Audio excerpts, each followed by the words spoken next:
नमस्कार दोस्तों, मेरा नाम है राहुल और IAS PCS पाठशाला में सभी का स्वागत है। दोस्तों, जैसा कि मैंने आपसे बोला था कि जो दृष्टि की आई घटना चक्र आती है उसको मैं यूपी PCS के लिए कवर करूंगा। उसी संदर्भ में ये पहला पार्ट है और कितने पार्ट आएंगे ये मैं बता नहीं सकता हूँ, और वीडियो की लेंथ कितनी होगी ये भी देखिए वेरी करेगा कि मैं कितना कवर कर पा रहा हूँ एक दिन में, क्योंकि मेरी फर्स्ट और फॉरमोस्ट प्रायोरिटी ये है कि जल्द से जल्द बुक को ख़त्म की जाए ताकि आपके पास बहुत टाइम मिले रिवाइज़ करने का। मैं इस बुक को page bye page, line by line पूरी ख़त्म कर दूंगा। आप बुक से मिला सकेंगे मेरे नोट्स को और देखेंगे मैंने हर चीज़ होलिस्टिकली कवर कराया है। सो आपको इस बुक को लेकर टेंशन लेने की कोई ज़रूरत नहीं होगी। जैसा आप यहाँ देख सकते हैं, मैंने दृष्टि की जो घटना चक्र है उसको ट्रांसलेट करके उसके नोट्स बनाए हैं और ये नोट्स मैं आपको अपने टेलीग्राम चैनल पर प्रोवाइड करूँगा। देखिए, नोट्स बनाने में बहुत टाइम लग रहा है, बहुत मेहनत जा रही है। पहले मुझे बुक को पढ़ना पड़ता है 2-3 बार, उसके बाद इंपॉर्टेंट पॉइंट एक्सट्रैक्ट करने पड़ते हैं, उसके बाद उसको हिंदी से इंग्लिश में कन्वर्ट करना पड़ता है, फिर मुझे नोट्स बनाने पड़ते हैं, उसके बाद मुझे वीडियो रिकॉर्ड करना पड़ता है, फिर वीडियो एडिट करना पड़ता है, फिर अपलोड करना पड़ता है। तो ये काफ़ी टाइम टेकिंग प्रोसेस है और मैं चाहता हूँ कि अगर मेरी इतनी मेहनत लग रही है तो इसका फ़ायदा आपको मिले। ऐसा ना हो कि ये मेहनत किसी काम का ना रहे और ज़ाया चला जाए। मुझे लगता है कि यूट्यूब पे प्रॉपर नोट्स बना के पढ़ाने वाला मेरा पहला ही वीडियो होगा। इससे पहले मैंने बहुत से वीडियो देखे हैं, आप देख सकते हैं बहुत चैनल वीडियो बनाए हुए हैं, बट उन्होंने क्या किया है कि बुक को ही पढ़ा दिया है, बुक के PDF से ही वो चीज़ें पढ़ाते गए हैं और वो चीज़ मेरे लिए भी काफ़ी इजी होता, बहुत ही आरामदायक होता। मैं भी बुक को उठाता, बुक के PDF से आपको चीज़ें पढ़ाते जाता और बहुत जल्दी और आराम से अपने काम को ख़त्म कर देता। बट मुझे पता है कि मेरा काम तो जल्दी ख़त्म हो जाता, लेकिन आपका काम बढ़ जाता अगर से आप बुक से ही रिवाइज़ करते तो इसीलिए मैं एक्स्ट्रा एफर्ट कर रहा हूं ताकि आपका एफर्ट जो है वो थोड़ा कम हो जाए तैयारी करने के लिए। जैसा कि अगर आपने मेरा कल का वीडियो देखा होगा जिसमें मैंने यूपी के करंट अफेयर पढ़ाए थे, तो उसमें मैंने बताया था कि जो आपको PDF मिलेगी उसमें कुछ ब्लैंक स्पेसेस रहेंगे। जैसा आप ये देख सकते हैं कि यहाँ पे कुछ ब्लैंक स्पेसेस छोड़े गए हैं, ये देखिए आप स्पेसेस है ब्लैंक, और जब आप एक्टिवली वीडियो देखोगे तभी ये ब्लैंक स्पेस आप भर पाओगे। क्योंकि बहुत लोग क्या होता है ना, खासकर सिविल सर्विसेज के प्रिपरेशन में, कि लोग PDF इकट्ठा कर लेते हैं और उनको लगता है कि ज़्यादा PDF इकट्ठा रहेगा तो ज़्यादा पढ़ाई होती है और मटेरियल उनके पास पूरा है। बट देखिए ऐसा नहीं होता है। आप कम पढ़िए बट अच्छा पढ़िए, कम से कम जो आपके पढ़े हुए क्वेश्चन आए वो ना छूटे। इसीलिए मैंने डिसाइड किया है कि आपको इस PDF में भी काफ़ी जगह ब्लैंक स्पेसेस रहेगा और वो ब्लैंक स्पेसेस आप तभी भर पाएंगे जब आप वीडियो को अच्छी तरीके से देखेंगे और जब आप चीज़ें लिखते हैं, चीज़ों को फिल करते हैं, तो वो चीज़ आपको बहुत दिन तक याद रहती है, आपका दिमाग परसीव करता है। सिंपली आप प्लेन रीडिंग करेंगे तो दिमाग में कोई चीज़ एब्जॉर्ब नहीं होता है और फाइनल एग्जाम में आपका पढ़ा हुआ चीज़ भी गलत हो जाता है। तो आई होप आप समझ गए होंगे कि ये पूरा प्रोसेस कैसे चलेगा। साथ ही हो सकता है बहुत लोग ऐसे भी हों जो इस PDF का प्रिंट आउट ना निकाल पाए हों और वो ये सोचें कि यार कि मैं वीडियो पहले देखूंगा, PDF बाद में पढ़ूंगा, तो कैसे मैच करूंगा कि कहाँ पे क्या लिखना है। उसके लिए मैंने एक सॉल्यूशन निकाला है कि जब मैं आपको PDF प्रोवाइड करूंगा तो जहां पे ब्लैंक स्पेसेस होंगे, जैसे यहाँ पे एक ब्लैंक स्पेस है, तो जो आपके ब्लैंक स्पेसेस हैं मैं उनकी नंबरिंग कर दूंगा। जैसे ये नंबर 1, ये नंबर 2, आपका ये नंबर 3।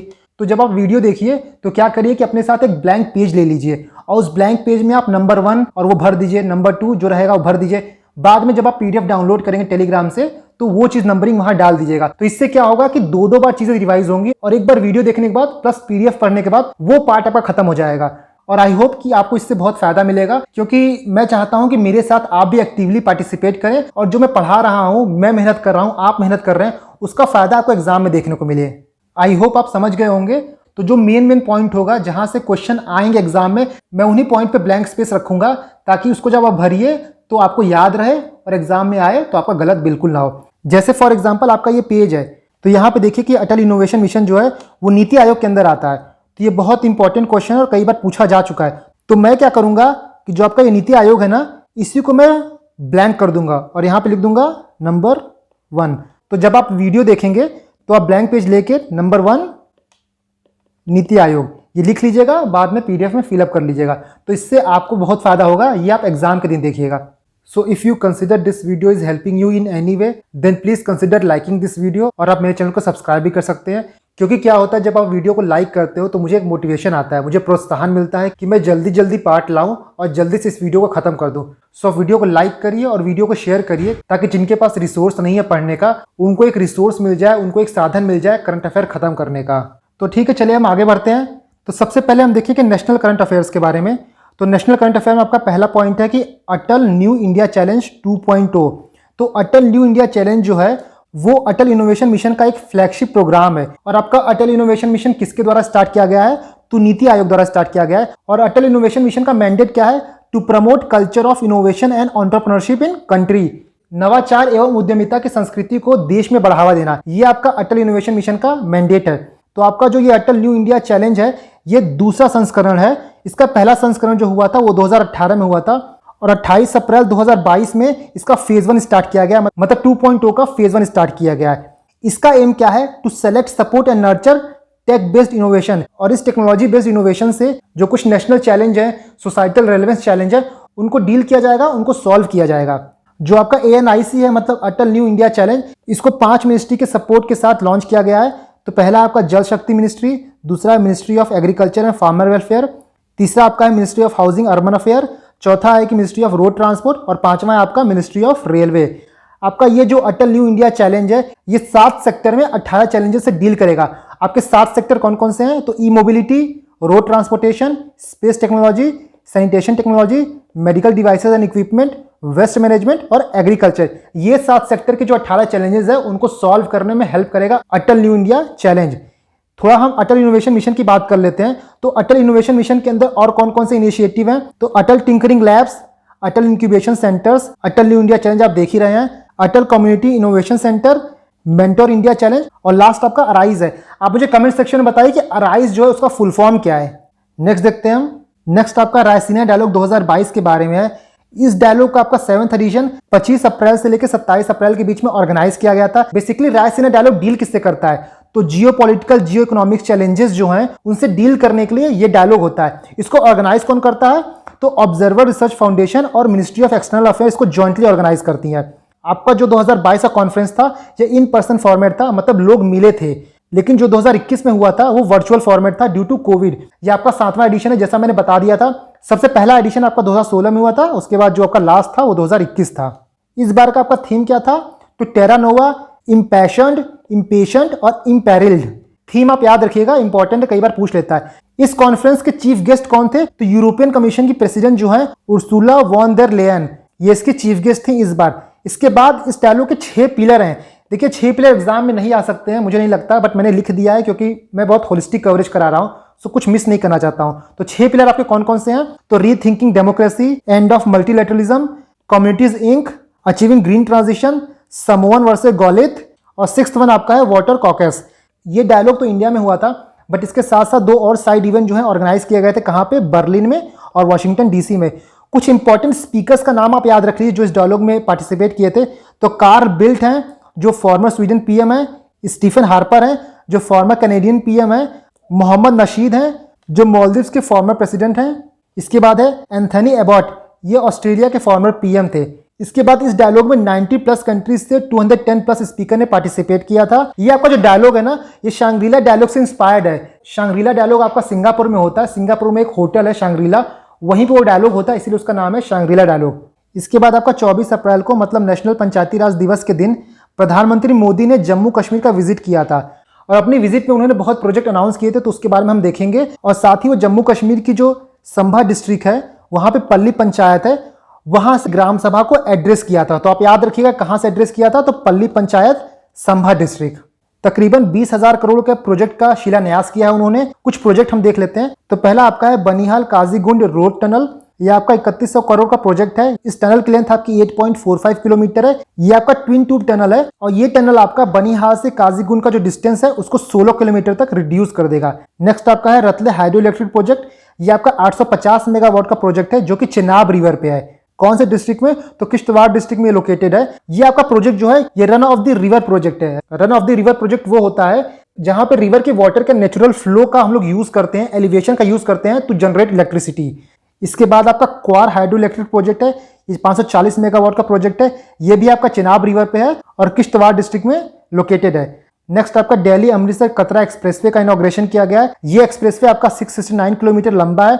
ये एक्सप्रेसवे कुछ इंपॉर्टेंट प्लेसेस को कनेक्ट करेगा जो इकोनॉमिक नजरिए से इंपॉर्टेंट है, टूरिज्म के नजरिए से इंपॉर्टेंट है, जो धार्मिक स्थल है।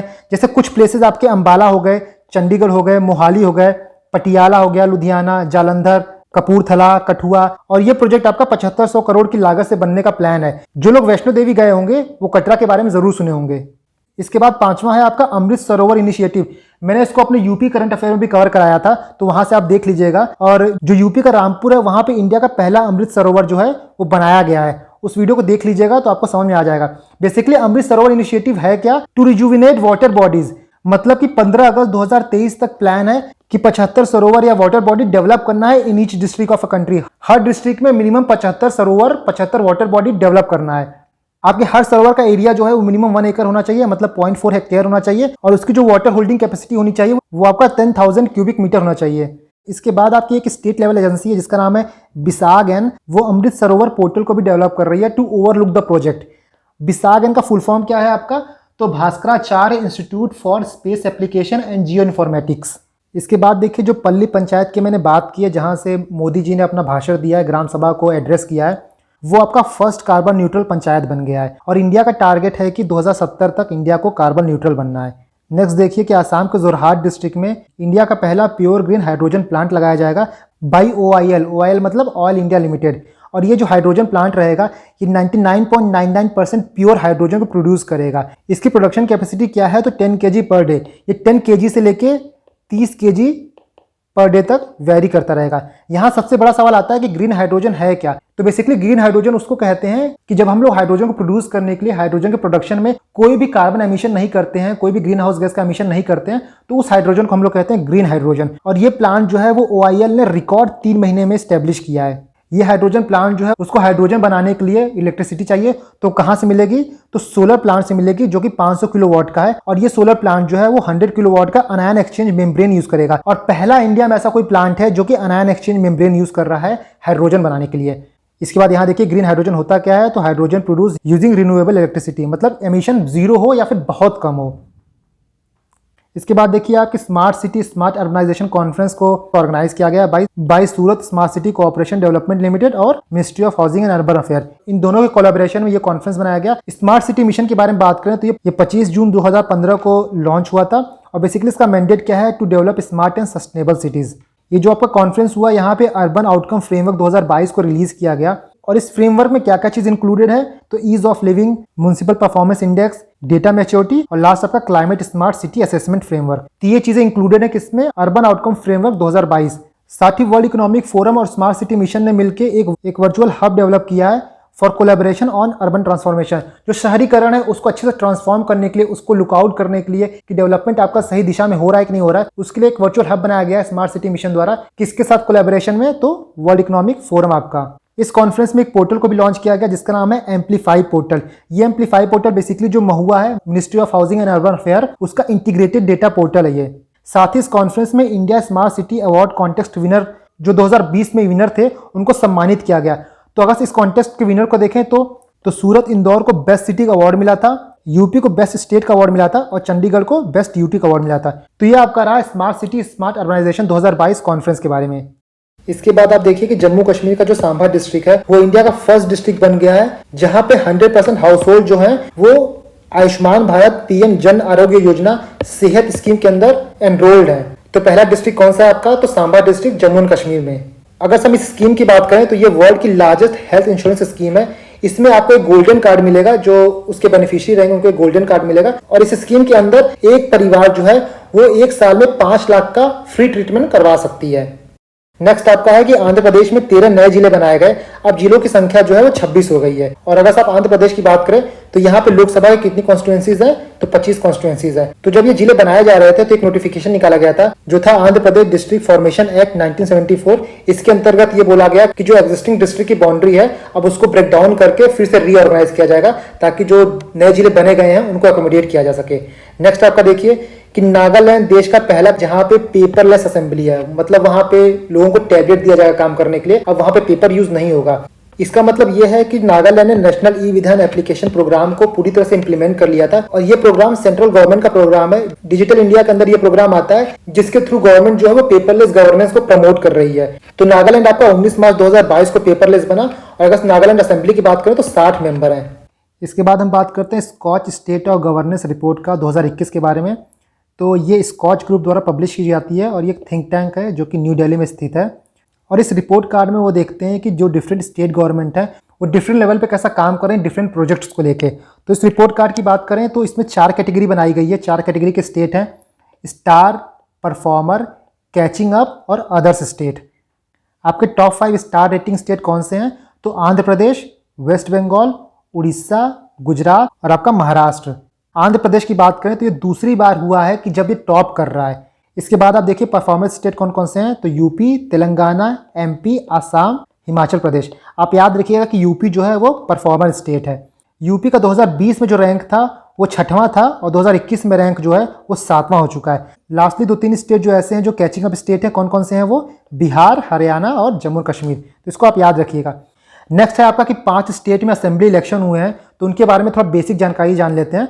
तो कौन कौन से स्टेट है जहां इलेक्शन हुए हैं? पंजाब में, गोवा में, उत्तराखंड में, मणिपुर में और यूपी में। और इसका रिजल्ट जो है वो 10 मार्च 2022 को अनाउंस किया गया।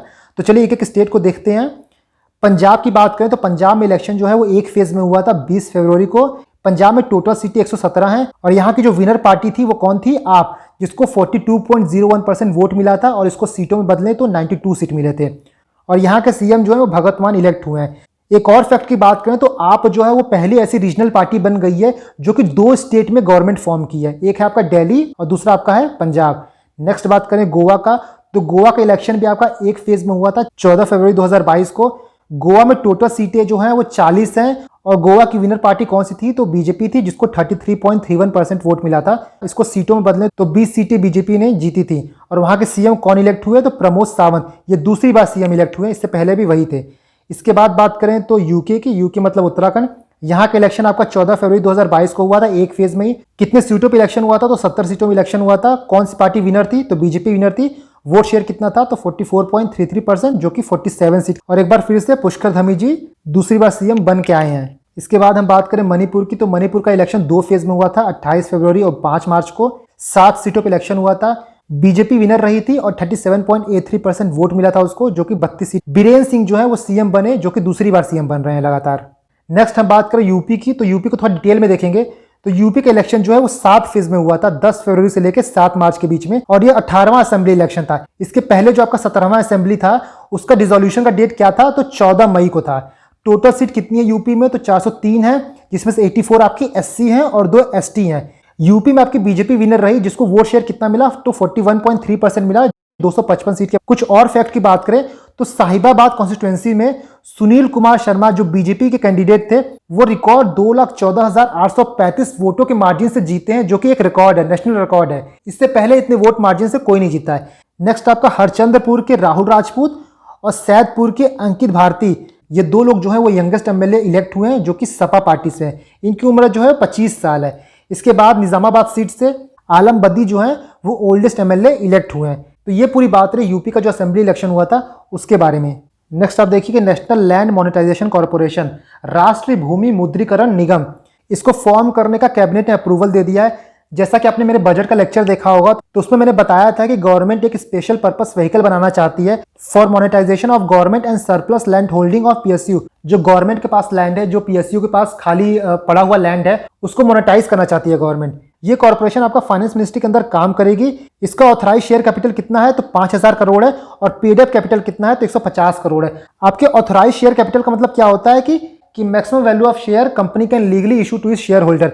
और पेड अप कैपिटल मतलब जो एक्चुअल अमाउंट पे करती है वो आपका पेड अप कैपिटल हो गया। ये कॉर्पोरेशन किस चीज में हेल्प करेगा? तो स्ट्रेटेजिक डिसइन्वेस्टमेंट में हेल्प करेगा, प्लस गवर्नमेंट के जो अनयूज्ड रिसोर्सेज हैं उसको कैसे काम में लाया जाए, ये काम इस कॉर्पोरेशन का होगा। तो दोस्तों इस वीडियो में इतना ही। यहाँ आपका पार्ट 1 खत्म हुआ, इसके बाद पार्ट 2 आएगा। देखिए मैं सोच रहा हूँ कि वीडियो की लेंथ को ना देखूँ, जितना भी टाइम रहे उसमें मैं वीडियो को कंप्लीट कर दूँ, ताकि आपको रिवाइज करने का टाइम मिल जाए, जैसा मैंने पहले ही बोला है। तो अगर आपको इस वीडियो से फायदा मिलता है तो आप इसको लाइक करिए। सो जो आपका एप्रिसिएशन है मुझे काफी मोटिवेशन देता है आगे काम करने का। बाकी इसके पार्ट 2 के लिए आप चैनल को सब्सक्राइब कर लीजिए। जब भी मैं नया वीडियो डालूंगा तो आपको आराम से नोटिफिकेशन मिल जाएगा। और आप इस वीडियो का पीडीएफ मेरे टेलीग्राम चैनल से डाउनलोड कर सकते हैं। और जैसा मैंने बोला है कि मैं अपने पीडीएफ में कुछ चीजें ब्लैंक रखूंगा, ताकि जब आप वीडियो को देखें और एक्टिवली पार्टिसिपेट करें तब आपको इस वीडियो का और इस पीडीएफ का फायदा हो। तो दोस्तों आप इसी तरह मेहनत करते रहिए। Thank you and God bless you all.